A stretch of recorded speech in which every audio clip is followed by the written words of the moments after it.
great to be here. And I heard some of the coaches talking about one won a game, one lost a game. And Ken, I was watching Sports Center Saturday and all the predictions about how we're going to end up. And I never spoke to the New Orleans Quarterback Club when we lost a game.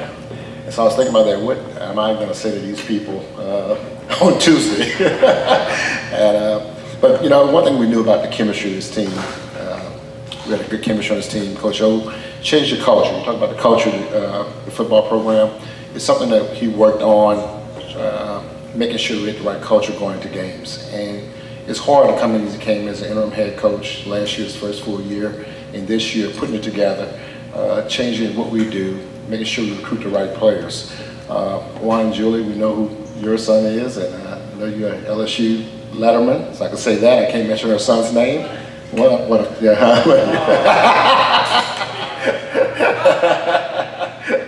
can mention the parents' names. But you know, one thing I handle football scheduling. You know, I'll talk about a little football afterwards, but people ask why we play neutral site games, and this is why. That game was shown, 8 million TV sets had that game on Sunday night. Highest rated game ever. Sunday night college football game over the weekend, highest rated game. In the New Orleans area, we were about 1.6 million people living in this region. We were on 1 in 4 TV sets. That's amazing. And that's what sells LSU, that sells our brand. When President Alexander went there to speak this weekend, he had 2,000 high school kids from the area of Dallas, Texas, in a room to speak to them and talk about LSU. That's why we do those type of games. New Orleans is very important to us. We have 20 guys on our team from New Orleans, and a lot of starters from this area from New Orleans. So it's a very important area to us. And as you notice, you've heard some things about we playing neutral site games. One place that we want a game, and we will get a game, is in New Orleans, Louisiana. It's a very important region to us. It's important for us for recruiting. It's important to us for students.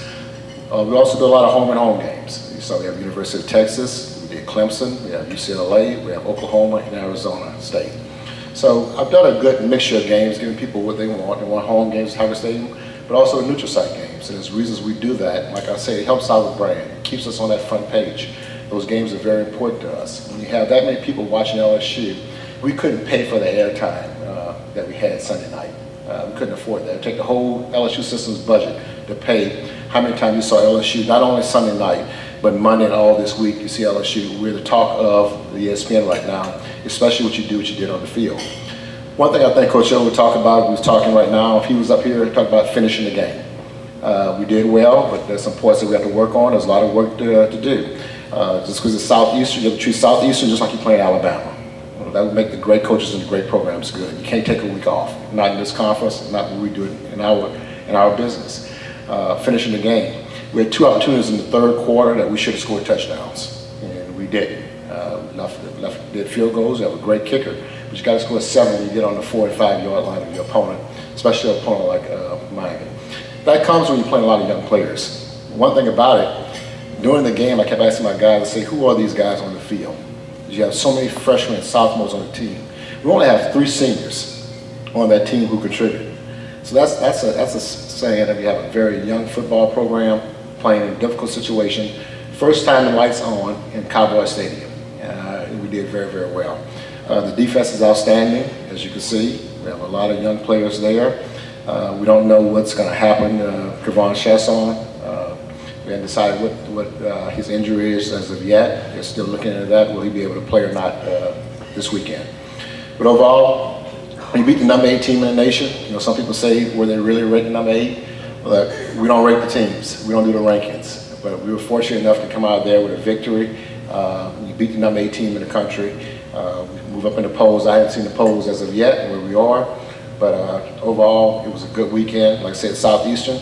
And after that, it gets real for us. You're talking about Auburn, you're talking about Mississippi State, you're talking about Georgia, you're talking about Alabama, you're talking about road games in Florida. The SEC West might be the toughest it's ever been this year. Don't forget A&M at the back end. Ole Miss played very well also. So the SEC overall had a very, very good weekend. And that's what we're talking about to our players. This morning I went to talk to a lot of our players at study hall. Start the week off right.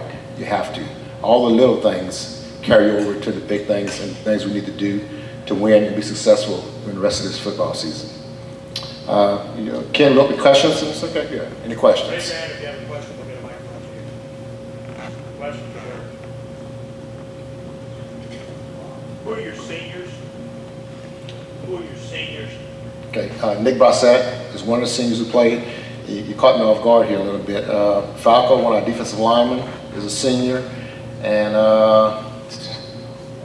Foster Monroe, forgot about Foster. Foster from Jesuit High, number 18, one of our leaders on our team. Those are our 3 seniors. Verge, can you talk about Burrow, what you saw from him, and do you think going forward that he'll be given more leeway in what he is able to do with the offense? You know, when you have a quarterback, the things we talked about quarterback position, first of all, he's very intelligent. Secondly, he makes great decisions. Third, he's mature. And that's what you look for when you have a quarterback in that position. We finally got that person.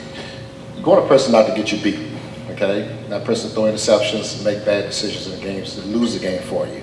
When you have a defense like we have, you don't have to take so many chances.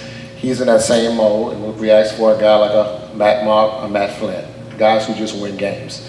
It doesn't always look pretty, but he makes the right decisions mentally. Receivers drop some balls on him. You watch the game Sunday night.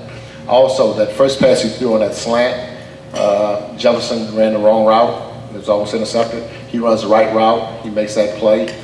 Receiver drops the ball going across the middle. In the first quarter of the game, he makes that catch as a touchdown. So he did the things we asked him to do. Yes, will the offense evolve more and more during the year? Yes, you're playing different defenses. You're playing against Auburn's defense. I watched their front 3 this weekend. Very impressive. So there'll be things we have to change. One area we need to really improve on and keep working on his offensive line. Have to be more physical there, which, like I said, a lot of young guys, only one returning starter, Brumfield, at that position, at a guard. But those are positions that we need to get better in to help him during the year.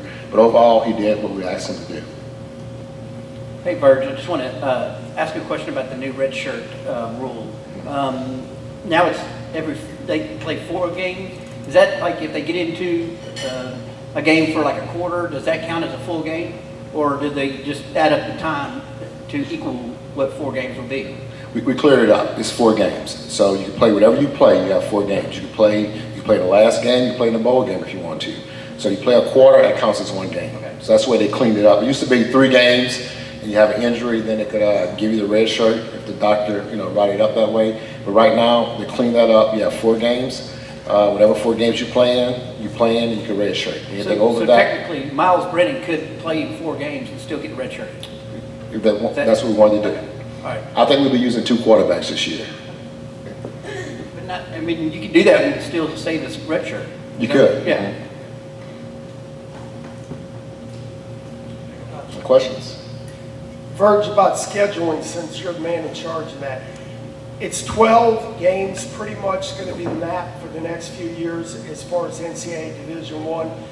How many games do you think the SEC is going to still stick with their number of games, 8?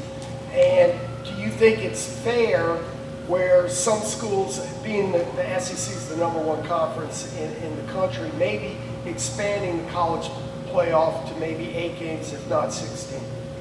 There's a lot of conversations going on about that at this time. Our stand is we have 8 games in the conference. People talk about how we schedule. Sometimes we have other conferences do 9 games. We think we're the toughest conference in the country. We all have to play a Power 5 school from another conference. You heard Saban talk about sometimes scheduling 2 Power 5 schools or even going to 9 SEC games. One thing that I was in a conversation, was quoted in the paper saying agreeing with Saban on something, but one thing he didn't put in there, if you go to 9 games, then we at LSU, our position is the permanent opponents, okay? Our permanent opponent every year is Florida. That's a tough game for us, and a tough game for them also. So if you go to 9 games, you expand the conference, then we need to look at the permanent opponents also. Also give us opportunity to play other teams that we don't get to play or visit on the road, like Missouri. We never visit Missouri. We haven't been to Kentucky since 2007. It gives a better rotation of the schedule. But the way it is now, I don't think it'll leave 8. We've done so well in the conference of what we've done, and we've scheduled very well. You have 4 teams in the conference that have rivals within Power 5 conferences. You have Georgia Tech, Florida State, Kentucky, Louisville, and Clemson, South Carolina. So I don't see the format changing anytime soon. I think the conference and scheduling is going to be a big conversation for us going forward, though, what we want to do and how we want to do those type of things. Sometimes I've done Power 5s and neutral sites the same year. And that might happen again in the future because sometimes these buy games, these guarantee games, paying teams $1.6 to $2 million to come play a football game is getting very expensive to all of us and all of our budgets. So there might be some changes going there. We also want to get teams in here that's attractive to our fans that they want to see. And it's hard sometimes when you schedule the FCS schools, but we're going to do a better job of getting teams in there. We did Army, as you saw, which is good for Old War School, LSU. We have a great military history, getting those type of teams in here in Baton Rouge. Thank y'all.